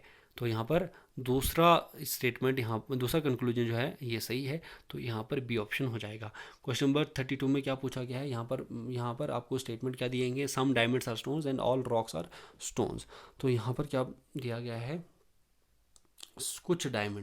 कुछ डायमंड्स क्या दिए गए हैं, कुछ डायमंड्स क्या हैं, वो हैं स्टोन्स, और ऑल रॉक्स, सभी रॉक्स क्या हैं, वो हैं स्टोन। इसको इस प्रकार से भी हम बना सकते हैं, सभी सम डायमंड्स आर स्टोन्स। तो यहाँ पर डायमंड्स क्या हैं, कुछ डायमंड्स क्या हैं, वो हैं स्टोन्स। अब यहाँ पर ऑल रॉक्स और स्टोन्स, तो ये भी इसी के अंदर आ जाएगा, तो ऑल रॉक्स और स्टोन्स इस प्रकार से हो जाएगा। अब यहाँ पर कंक्लूजन क्या दिए गए, no rock is a diamond, all diamond being stone is a possibility. तो no rock is a diamond, no rock is a diamond, ऐसा नहीं हो सकता है, तो पहला गलत है। All diamonds being stone is a possibility, all diamonds being a stone, ये पॉसिबिलिटी है। तो यहाँ पर भी ओनली कंक्लूजन 2 फॉलो करेगा, तो यहाँ पर बी ऑप्शन इसका सही आंसर बन जाएगा। इसी के साथ क्वेश्चन नंबर 33 की तरफ चलते हैं। यहाँ पर क्या पूछा गया है, यहाँ पर स्टेटमेंट दिया गया है, all rings are circles, all squares are rings. क्या दिया गया है, इसको हम इस प्रकार से बनाएंगे, यहाँ पर ऑल रिंग्स, सभी रिंग्स क्या हैं, सभी रिंग्स क्या हैं, वो है किसके अंदर आती हैं, वो आती हैं सर्कल्स, और ऑल स्क्वेयर्स आर रिंग्स, तो ऑल स्क्वेयर्स किसके अंदर है, वो है इसके अंदर। ठीक है, अब हमको बताना है कि कंक्लूजन में क्या दिया गया है। यहाँ पर कंक्लूजन में आपको दिया है कि some rings being ellipsed is a possibility, some rings being ellipsed is a possibility, कुछ रिंग्स एलिप्स्ड होंगी, एक पॉसिबिलिटी है कि नहीं, तो एलिप्स्ड नहीं होंगी, इसके अंदर स्क्वेयर्स भी आएंगे। At least some circles are square, at least some circles are squares, some circles are squares नहीं है, squares, some squares are circles, तो सॉरी यहाँ पर सम सर्कल्स आर स्क्वेयर्स हो सकते हैं क्योंकि कुछ सर्कल्स यहाँ के अंदर यहाँ पर स्क्वेयर्स हैं, तो यहाँ पर इसका बी ऑप्शन आएगा क्योंकि सिर्फ कंक्लूजन 2 फॉलो करेगा। ओके, अब हम क्वेश्चन नंबर 34 से लेकर 37 तक यहाँ पर जो डायरेक्शंस दी गई उसकी तरफ चलते हैं। What should come in place of the question mark in the following number series. तो यहाँ पर नंबर सीरीज दी गई 3, 6, 12, 24, 48, 96। तो क्वेश्चन मार्क की जगह क्या आएगा, तो यहाँ पर मल्टीप्लाई किया है 2 के साथ, 3 to 2 6, 6 to 2 12, 2 24 इंटू 2 48 इंटू 2 आ गया 96। तो 96 इंटू 2 हमारे पास करना है, तो जो कि हमारे पास आ जाएगा 192। ए ऑप्शन ही हमारा सही आंसर है।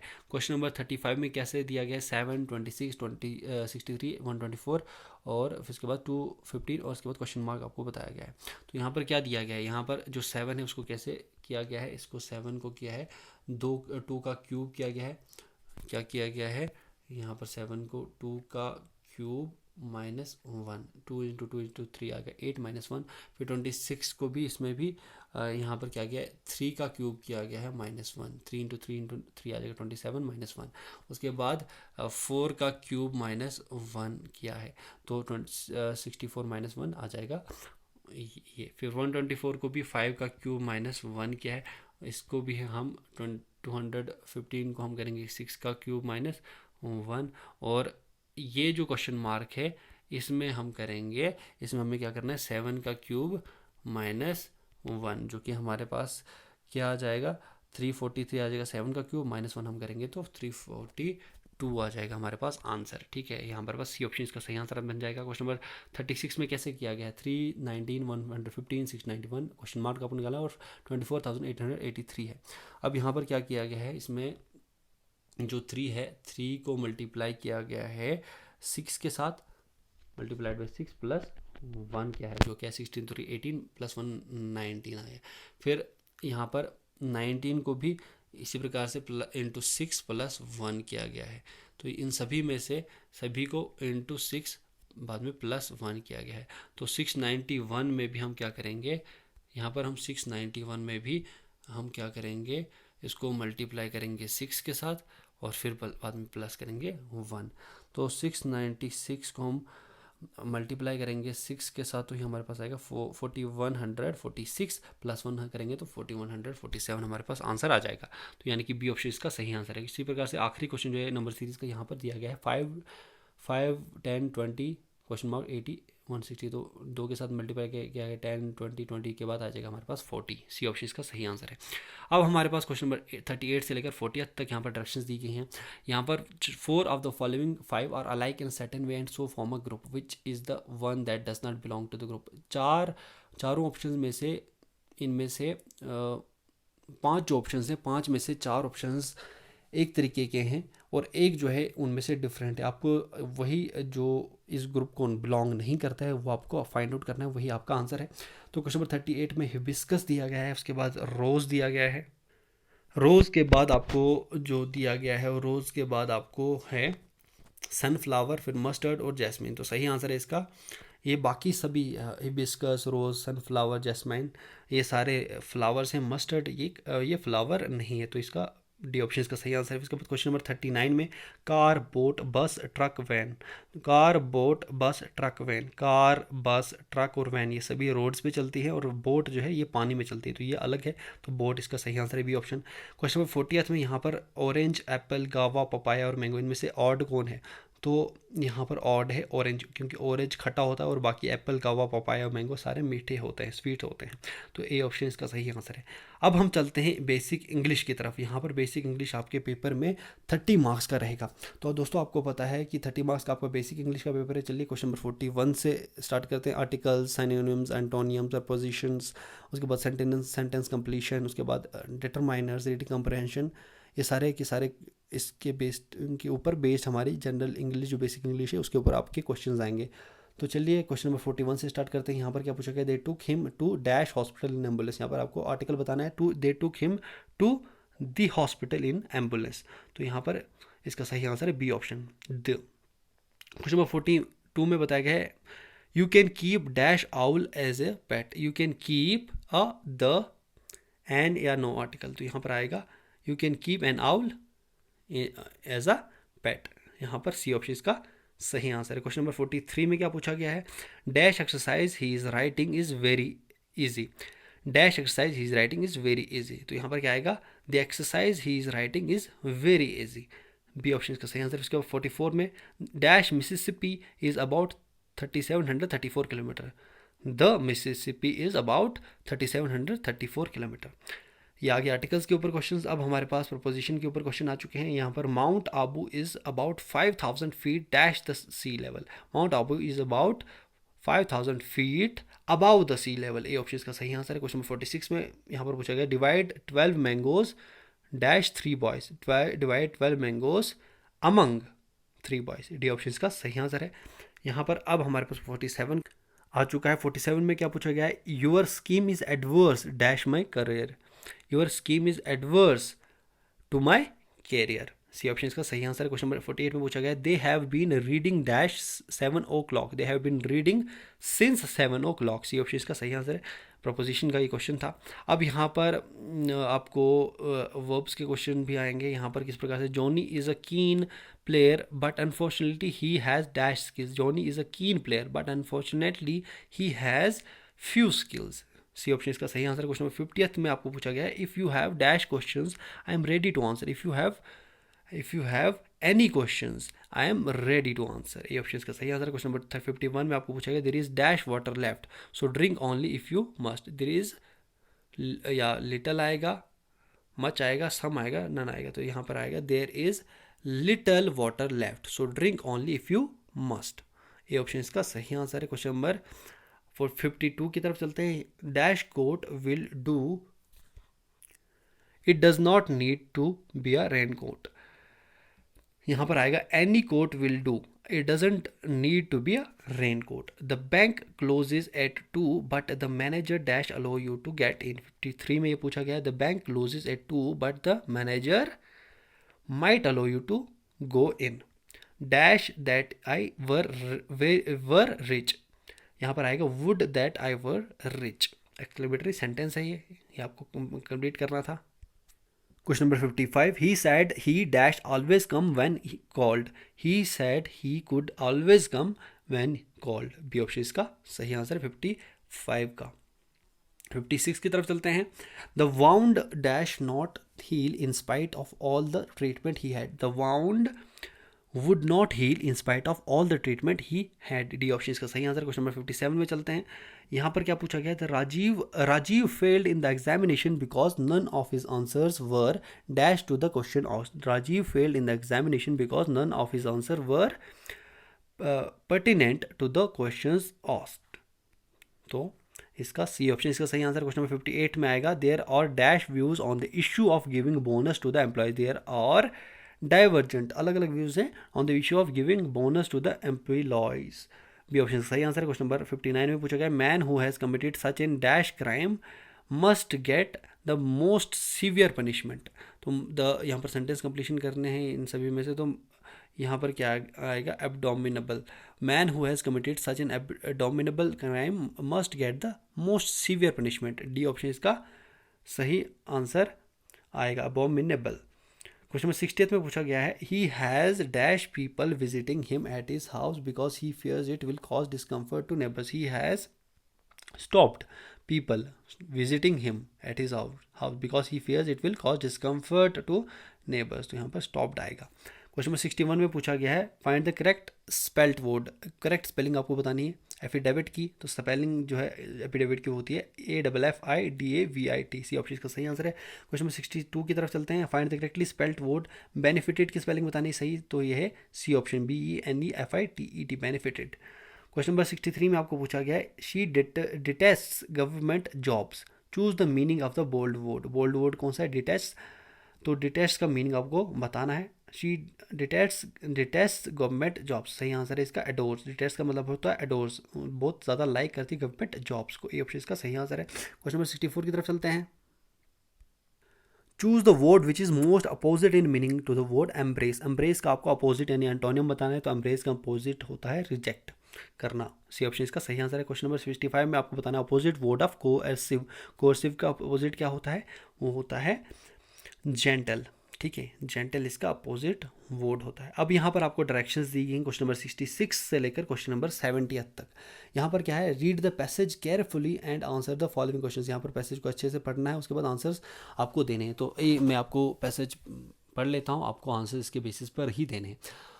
यहाँ पर पैसेज इस प्रकार से, a Russian proverb advises us not to buy a house but the neighbourhood, while till some years ago it was impossible to dictate who lived with you in the same quarters. Today, when you think of buying a home, you could actually create your own dream neighborhood thanks to the internet and the group buying model. The group buying model has been applied in different industries, from cars to baby merchandise to pet care products. Now, the trend is catching on in the real estate sector, with many sites as well as broking firms offering group deals on real estate projects in India. The way it works is simple. Take xxx.com for example. This is an online and offline integrated platform which showcases property. It uses social media networks to let buyers know about possible good deals and leaving it to them to do some viral marketing. Once a large group of buyers is thus formed, xxx.com introduces it to the developer and help negotiate a suitable discount. Since the developer does not have to pay for the marketing, it is willing enough to pay these companies a transaction fee, which is a percentage of the total value of the deal. For the buyers, it offers the best rates at no fee, thus making it a win-win proposition for all involved. The developers also benefit by getting substantial cash flow, giving them a good amount of working capital. In today's real estate scenario, bulk buying could be the answer to the market slump and the long awaited cash flow, says the founder of xxx.com. Sometimes the discount size is not to be sneered at. Discounts on group buying vary from 5 to 30%, the average divergence from the market rate being 25 to 30%. Customers buy in is the model, but is it a temporary fad? In a way, the online group buying setup is similar to the model developers share with speculations who buy in bulk even before the project gets kicked started and gets discounts of 30 to 40%. They pay 50% of the property value upfront. Group buying companies prove more beneficial for developers as they get away with providing lesser discounts than to speculators. Some sound a note of caution on the trend. Present conditions are conducive for the business model as group buying works well in a situation where stocks are moving slowly. Markets are the jittery and there is ample supply. It may not work in a seller's market. Another caution is very often the builders do not offer the best inventory to the group in terms of location and utility. The buyers have to use their astute judgment to avoid such traps. तो दोस्तों ये पूरा का पूरा passage मैंने आपके लिए पढ़ लिया। ये बाइंग मॉडल से रिलेटेड ये पैसेज है, किस तरीके से रियल एस्टेट इन्वॉल्व है, कौन सी कंपनी किस प्रकार से ये काम कर रही हैं, ये सारा इसमें बताया गया था। तो इसके बेसिस पे आपको यहाँ पर आंसर देने हैं इन क्वेश्चंस का। तो क्वेश्चन नंबर 66 में क्या पूछा गया है, the discount size on group buying compared to usual discount to speculators. Usually discount size जो होता है ग्रुप बाइंग के ऊपर यूजुअल डिस्काउंट जो रहता है स्पेकुलेटर्स का, उसके कंपैरिजन में कितना रहता है, लेस होता है, ज़्यादा होता है, इक्वल होता है या अनप्रेडिक्टेबल होता है, मच हायर होता है, बहुत ज़्यादा हायर होता है। ये ऑप्शन इसका सही आंसर है। इसके बाद पैसेज के बेसिस पे आप एक बार इसको क्वेश्चन नंबर 67 को भी देख लेंगे। विच ऑफ द फॉलोइंग में भी the objective of the passage, passage का ऑब्जेक्टिव क्या रहेगा, तो ये आप देख लीजिए। सभी ऑप्शंस में जो सही आंसर है वो है to provide information of group buying trends of property. क्या है इस पैसेज का पूरा किसके ऊपर बेस्ड था, ग्रुप बाइंग ट्रेंड्स जो है, प्रॉपर्टी का ग्रुप बाइंग ट्रेंड जो है उसके ऊपर ये बेस्ड था। तो आपने ये इजीली आप कर लेंगे। क्वेश्चन नंबर 68 में पूछा गया है group buying of real estate is done. Group buying जो है रियल एस्टेट का वो कैसे डन किया जाता है, कैसे किया जाता है, मेनली ऑफलाइन किया जाता है, only offline, only through brokers, या फिर इधर ऑनलाइन एंड ऑफलाइन, या फिर in the secret better only. तो ये ऑनलाइन या ऑफलाइन दोनों में से किया जाता है रियल एस्टेट का ब्रोकअप। फिर xxx.com और दी xxx.com क्या है, डेवलपर्स हैं, फाइनेंसर्स हैं, लोन प्रोवाइडर्स हैं, स्पेकुलेटर्स हैं, या फिर नन ऑफ दीज हैं। तो दोस्तों ये xxx.com क्या थे, ऑनलाइन और ऑफलाइन प्लेटफॉर्म के ये क्या थे, ये आप देख सकते हैं यहाँ पर। ये ऑनलाइन और ऑफलाइन इंटीग्रेटेड प्लेटफॉर्म था, जो कि क्या कर रहा था, ये प्रॉपर्टी को शो कर रहा था।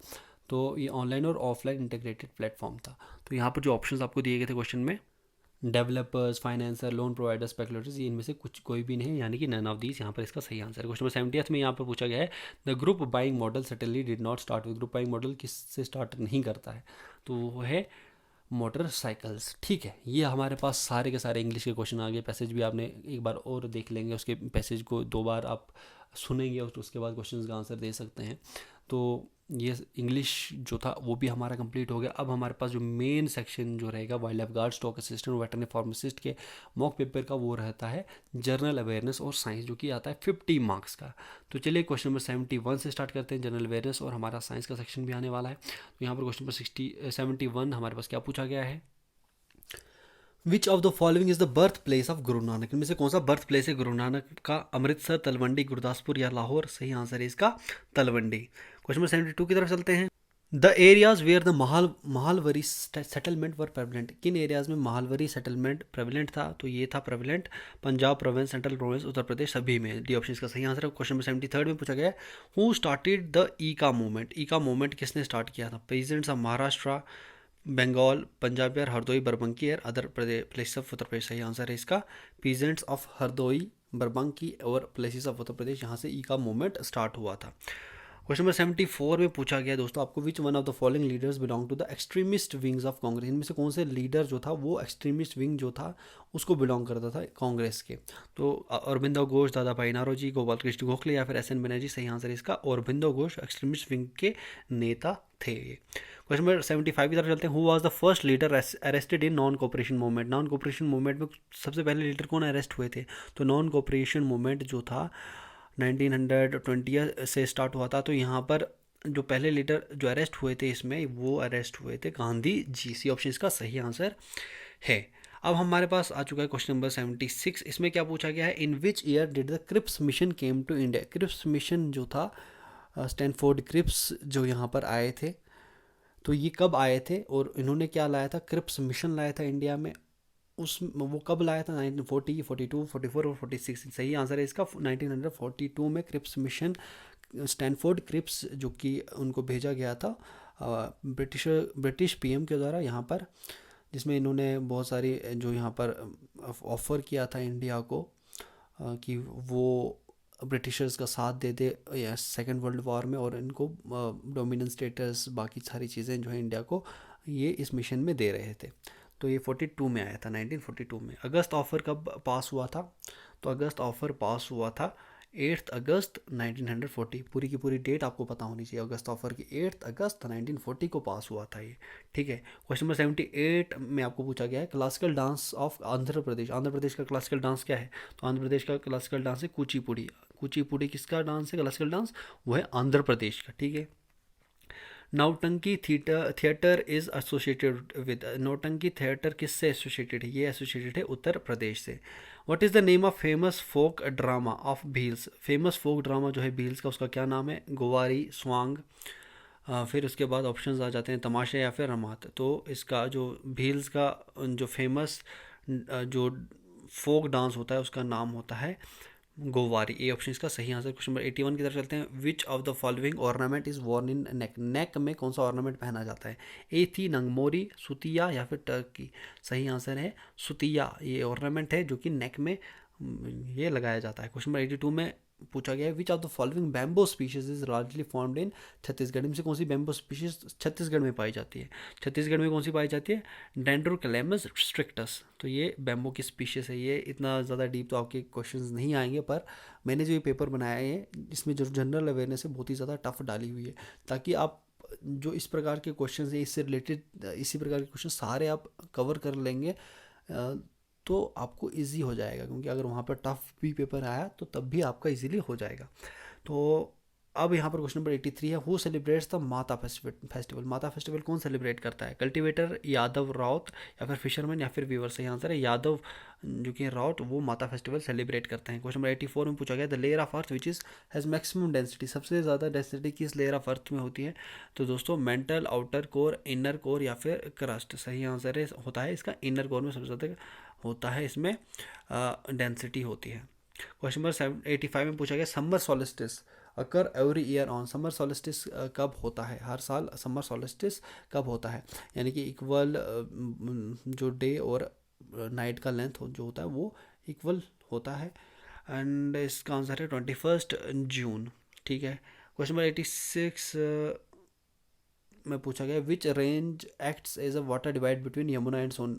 इनमें से यमुना और सोन के बीच में वाटर डिवाइड कौन सी होती है? वाटर डिवाइड रेंज कौन सी होती है जो इसको डिवाइड करती है यमुना और सोन को?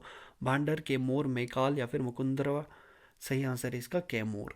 क्वेश्चन नंबर 87 में पूछा गया which of the following river is notorious for maximum shifting of its course. इनमें से कौन सी रिवर सबसे ज़्यादा शिफ्टिंग, अपने जो वाटर कोर्स होता है उसको बहुत ज़्यादा शिफ्ट करती है उस कोर्स को? तो कौन सी सबसे ज़्यादा इसके लिए फेमस है? गंगा, कोसी, दामोदर, गोमती। सही आंसर है इसका कोसी। यहाँ पर बहुत ज़्यादा फ्लड्स भी आते हैं। क्वेश्चन नंबर 88 की तरफ चलते हैं। Place receiving less than 50 centimetre of rainfall is.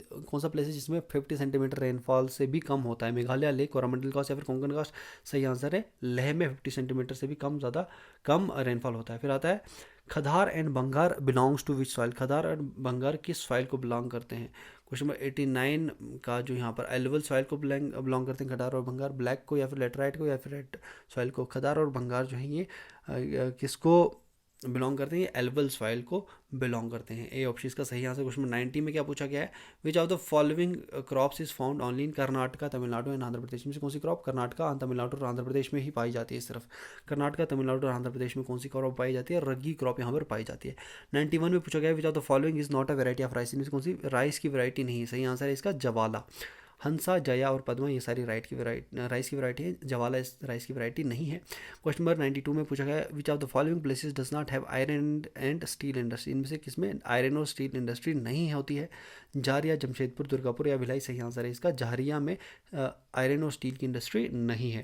Question number 93 में पूछा गया symbol of SI unit of inductance is H. अगर यहाँ पर सिंबल बताया गया है कि इंडक्टर्स की ऐसा यूनिट का सिंबल है एच। अब एच किसके लिए स्टैंड करता है? होम के लिए, या फिर आपको बताया गया हेलोजन, हेनरी, या फिर हर्ट्ज। सही आंसर है इसका हेनरी के लिए ये स्टैंड करता है। क्वेश्चन नंबर 94 की तरफ से breaking stress of wire depends upon. Breaking stress जो है वायर का वो किसके ऊपर डिपेंड करता है? तो ये डिपेंड करता है मटेरियल क्या है वायर का, उसके ऊपर ब्रेकिंग स्ट्रेस जो है वायर का डिपेंड करता है। 95 में पूछा गया है which of the following is a good electrical conductor. इनमें से कौन सा गुड इलेक्ट्रिकल कंडक्टर है? तो सही आंसर है ग्रेफाइट एक अच्छा इलेक्ट्रिसिटी का कंडक्टर है। क्वेश्चन नंबर 96 में पूछा गया what is the term of the space around a magnet where its influence can be detected. तो स्पेस जो रहती है मैग्नेट के अराउंड उसके लिए कौन सी टर्म है जहाँ पे इसका इन्फ्लुएंस डिटेक्ट किया जा सकता है? तो सही आंसर है इसका मैग्नेटिक फील्ड। इसको कहते हैं मैग्नेटिक फील्ड। क्वेश्चन नंबर 97 में पूछा गया which of the following component is used amplifying device के तौर पे कौन सा इस्तेमाल होता है? ट्रांसफार्मर, डायोड, कैपेसिटर, या फिर आपके पास ऑप्शन है ट्रांजिस्टर। तो सही आंसर है एम्पलीफाइंग डिवाइस के तौर पे ट्रांजिस्टर का हम इस्तेमाल करते हैं। The most of the mass of the atom can be found in. सबसे ज़्यादा मास एटम का कहाँ पर पाया जाता है? तो ये पाया जाता है न्यूक्लियस में। न्यूक्लियस से ज़्यादा मास होता है। इसमें प्रोटॉन्स और न्यूट्रॉन्स होते हैं और बाहर इलेक्ट्रॉन्स होते हैं। 99 में पूछा गया which of the following has the lowest melting point. में से कौन सा सबसे कम मेल्टिंग पॉइंट किसका? लेड का, जिंक का, सिल्वर का, या टिन का? सही आंसर है टिन का सबसे कम मेल्टिंग पॉइंट होता है। क्वेश्चन नंबर 100 आ चुका है आपके पास। Which of the following properties is true for toothpaste. Toothpaste के लिए सबसे ज़्यादा मतलब इनमें से कौन सी प्रॉपर्टी सही है? तो सही आंसर है इसका वो है टूथपेस्ट जो है एक बेसिक वो कंपाउंड है। क्वेश्चन नंबर 101 में पूछा गया है food preservatives prevent spoilage of food due to microbial growth. Which of the following acid is used to preserve is preservative of food items. इनमें से जो फूड प्रिजर्वेटिव जो होते हैं वो फूड को ख़राब होने से बचाते हैं और माइक्रोबियल ग्रोथ को रेजिस्ट करते हैं। अब आपको बताना है कि कौन सा यहाँ पर एसिड प्रिजर्वेटिव के तौर पर इस्तेमाल होता है। ऑक्सैलिक एसिड होता है, सल्फ्यूरिक एसिड होता है, कार्बोक्सिलिक एसिड या बेंजोइक एसिड। तो ये होता है benzoic acid as a preservative इस्तेमाल किया जाता है। 102 में पूछा गया which of the following is an example of colloidal solution of liquid in solid. तो इनमें से कौन सी एग्जांपल है कोलाइडल सॉल्यूशन की? लिक्विड इन सॉलिड, लिक्विड है सॉलिड के अंदर, मड, मिल्क, चीज़, रबर। सही आंसर इसका चीज़, लिक्विड है किसके अंदर? सॉलिड के अंदर। तो ये कोलाइडल सॉल्यूशन है लिक्विड इन सॉलिड का। क्वेश्चन नंबर 103 में पूछा गया है ultimate cause of water movement in a plant stem against gravities. Ultimate जो कॉज होता है, कारण होता है वाटर की मूवमेंट का प्लांट के स्टेम में, ग्रेविटी के अगेंस्ट जो मूवमेंट होती है वाटर की प्लांट स्टेम में, वो किस वजह से होती है? ऑस्मोसिस, ट्रांसपायरेशन, फोटोसिंथेसिस या डिफ्यूजन। सही आंसर इसका ट्रांसपायरेशन की प्रोसेस होती है, उस वजह से मूवमेंट होती है प्लांट स्टेम में वाटर की। 104 में पूछा गया है in human digestive system process of digestion starts in. Human digestive system में डाइजेशन की प्रोसेस कहाँ से स्टार्ट होती है? तो ये स्टार्ट होती है बकल कैविटी से, माउथ में जो बकल कैविटी होती है वहाँ से ही डाइजेशन स्टार्ट हो जाती है। क्वेश्चन नंबर 105 में पूछा गया है which team one the federation cup football tournament for the most number of times. Federation cup football tournament सबसे ज़्यादा बार किसने जीता है? ईस्ट बंगाल FC, मोहन बगान ऐसी या फिर सलगांवकर SC या फिर बेंगलुरु FC। सही आंसर है इसका जो बी ऑप्शन है, मोहन बगान AC, इसने सबसे ज़्यादा बार फेडरेशन कप फुटबॉल टूर्नामेंट जीता है। ठीक है, अब हमारे पास क्वेश्चन नंबर 106 आ चुका है। यहाँ पर क्या पूछा गया है? बखान फोक सॉन्ग इज संग इन विच रीजन ऑफ J&K। बखान फोक सॉन्ग किस रीजन में गाया जाता है? J&K में। तो ये गाया जाता है जम्मू रीजन में। क्वेश्चन नंबर 107 में पूछा गया है which of the following bakery item is of Kashmir. इनमें से कौन सी बेकरी आइटम है कश्मीर की? कुलचा, गिरदा, सोचवोर या फिर ऑल। सही आंसर है सभी ये कश्मीर में पाई जाती हैं।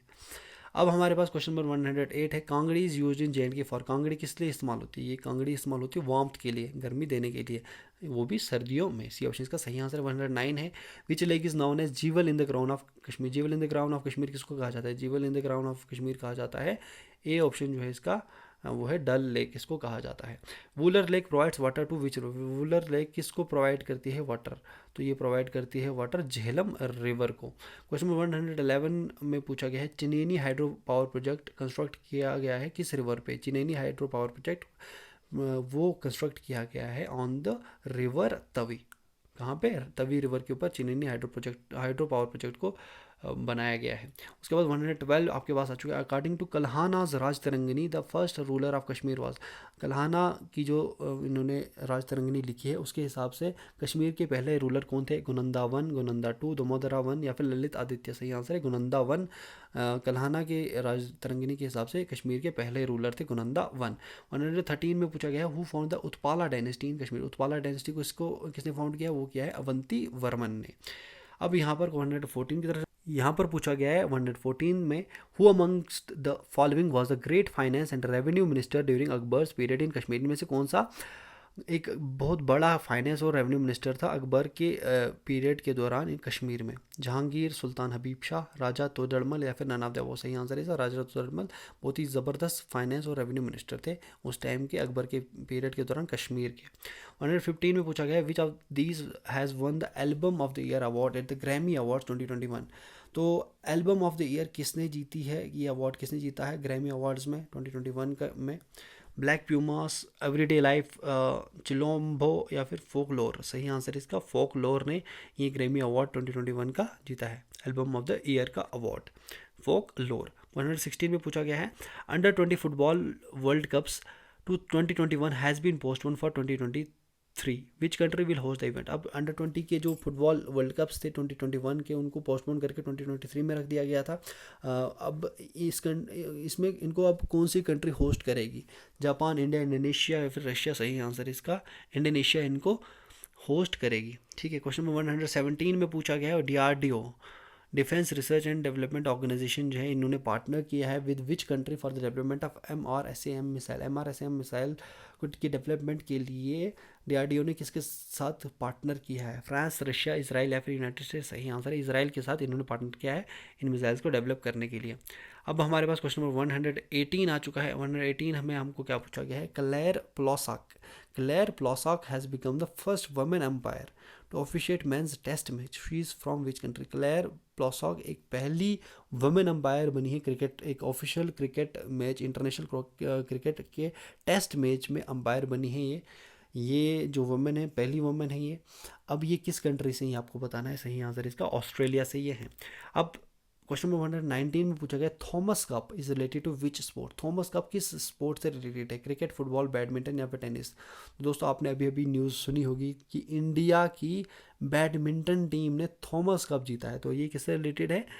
ये है रिलेटेड बैडमिंटन से। ये बहुत बड़ी अचीवमेंट थी इंडिया की टीम के लिए थॉमस कप जीतना, क्योंकि पहली बार जो है इंडिया ने इस थॉमस कप को जीता है।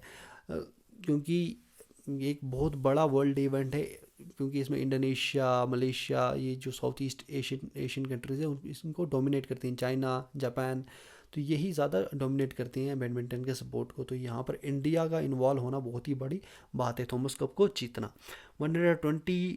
20th क्वेश्चन आपकी स्क्रीन के ऊपर आ चुका है। Which country has top the world press freedom index 2021। इनमें से किस कंट्री ने वर्ल्ड प्रेस फ्रीडम इंडेक्स 2021 का टॉप किया है? नॉर्वे, फिनलैंड, स्विट्जरलैंड या फिर स्वीडन। तो किस कंट्री ने वर्ल्ड प्रेस फ्रीडम इंडेक्स 2021 में टॉप किया है? वो किया है नॉर्वे ने। तो सबसे नंबर 1 जो वर्ल्ड प्रेस फ्रीडम इंडेक्स जो है नंबर 1 पे कौन है? वो है नॉर्वे। ठीक है, तो ये हमारा आ गया 120th क्वेश्चन। आई होप ये सारे के सारे क्वेश्चंस आपको पसंद आए होंगे। अब यहाँ पर मैं बता दूँ कि ये जो पूरा का पूरा PDF है आपको पूरा फ्री में मिल जाएगा। कहाँ पर मिलेगा? आपको टेलीग्राम चैनल पे मिलेगा। टेलीग्राम चैनल कहाँ पे है? उसका नाम क्या है? जॉब्स क्रिएटर के नाम से टेलीग्राम चैनल है। उसका लिंक मैं डिस्क्रिप्शन बॉक्स में भी दे दूंगा टेलीग्राम चैनल का। वहाँ पे आपको सभी PDF मिलेंगे, सभी मॉक टेस्ट मिलेंगे, हर एक एग्ज़ाम के लिए लगातार मॉक टेस्ट मिलेंगे, और जो भी प्रिपरेशन के लिए PDFs होते हैं सब PDFs आपको वहाँ पर मिल जाएंगे। तो लिंक डिस्क्रिप्शन बॉक्स में है। साथ ही साथ आप टेलीग्राम पर भी आप जॉब्स क्रिएटर सर्च कर लीजिए, वहाँ पर आपको वो चैनल मिल जाएगा। ठीक है, तो फिलहाल अब इस वीडियो में इतना ही। मिलते हैं अब अगली वीडियो में, तब तक के लिए बाय बाय, जय हिंद।